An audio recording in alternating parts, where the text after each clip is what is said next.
That, like, think about it, dude. I got fucking canceled for buying a house, like for having a mortgage on a house for myself and my family as a socialism, by the way, as though that is like, as though I bought a fucking apartment complex and became a landlord. Like, that's the way people treated it. I didn't design the market. That's number one. Number two, it literally fucking doesn't matter. It's a single family home in West Hollywood.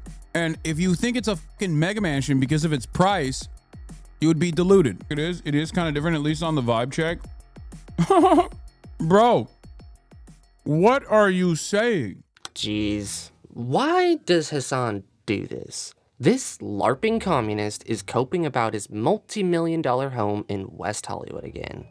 So Hasan was watching someone else's content the other day, like he does all the time, and in between shoveling his mouth full of food, he found the time to go on a rant about the housing market and his multi-million-dollar house. And this is where the guy started to get quite misleading. One could say he is even trying to obfuscate his lifestyle and living situation to make himself a lot more relatable. Let's see if you could catch what he does here.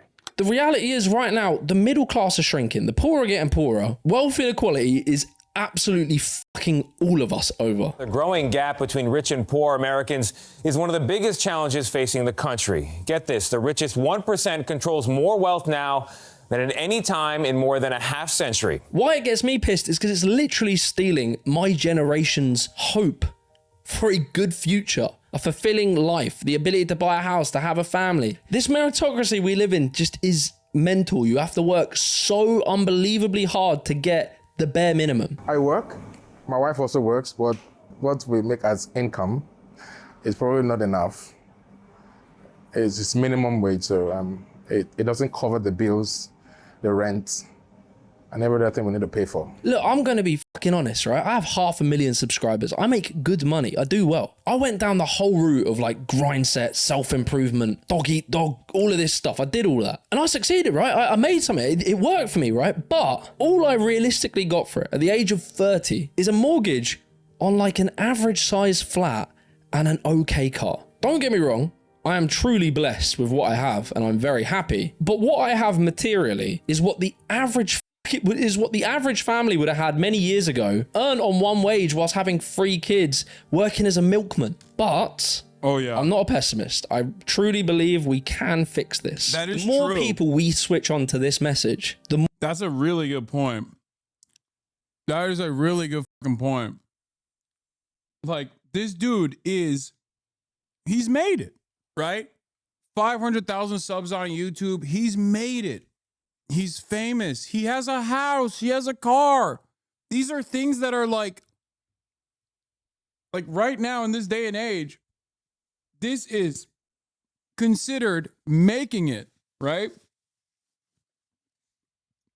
And it's fucking nuts because what he's talking about are just like amenities that you're supposed to have with one singular job, with a single working parent household.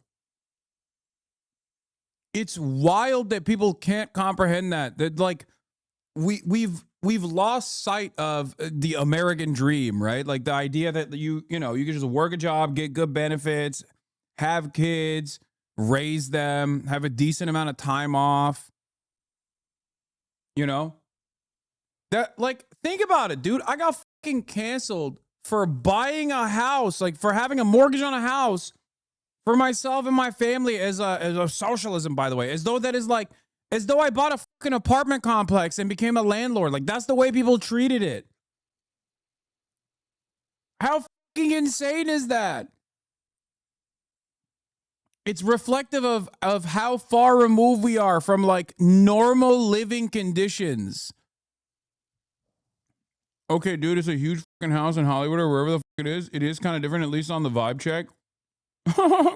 Bro, what are you saying? First of all, it's a single family home in West Hollywood. And if you think it's a fucking mega mansion because of its price, you would be deluded. It's a normal size house. It's probably smaller than your parents' house in Connecticut, dumb fuck. Hasan's ears really started to perk up when that guy started to make that argument, didn't he? This dude loves when he's put into a situation where he could try and LARP like he's just a normal dude like you and me. Like he wasn't born into a rich family. Like his dad didn't used to be a high-ranking executive of a company with revenue in the billions of dollars. Like his grandpa wasn't buying multi-million-dollar apartment buildings. Like his uncle didn't own one of the most successful independent media organizations in the world. And like he didn't magically fall into a position where he's the highest paid political commentator streaming on Twitch. Do you not see the disingenuous way he spins this to his advantage? He can act like his house is just a normal single family home, but that's just not the case. He chose to buy a luxury house in West Hollywood. That was his choice.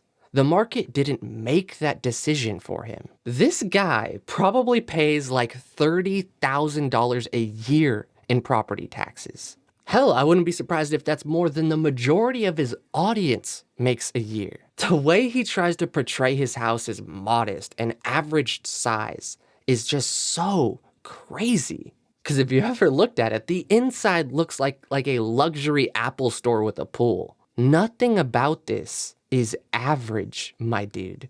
Hasan Piker has recently shelled out $2.7 million for a spacious home that is secured and tightly hedged.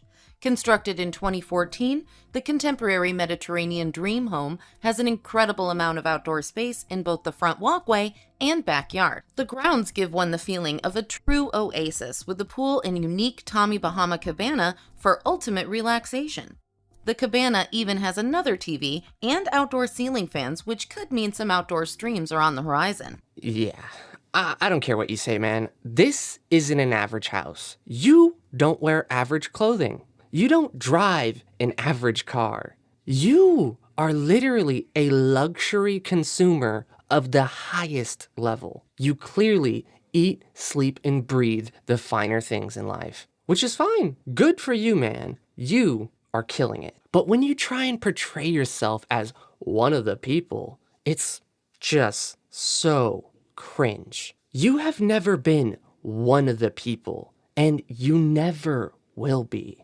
He was asking, like, why do we care? Like, how we got involved. I'm like, that's a long story, but I try to explain to people all the time that are listening that they are closer to where you are, and I am closer to where you are than we are to a guy like Elon Musk or a billionaire or a multi-millionaire. Also, it doesn't matter. I didn't design the market. That's number one. Number two, it literally fucking doesn't matter. Like, think about it. Please, for a brief moment, take a deep breath and go, Hasan, having a house or renting out an apartment, does this change his commentary even a little bit? Does this change his worldview even a little bit? Who has explained to you that this is inherently hypocritical? Who? Was it me? Did I say that it's inherently immoral to own a house? No, I never said that. As a matter of fact, I want you to be able to own your own home as well.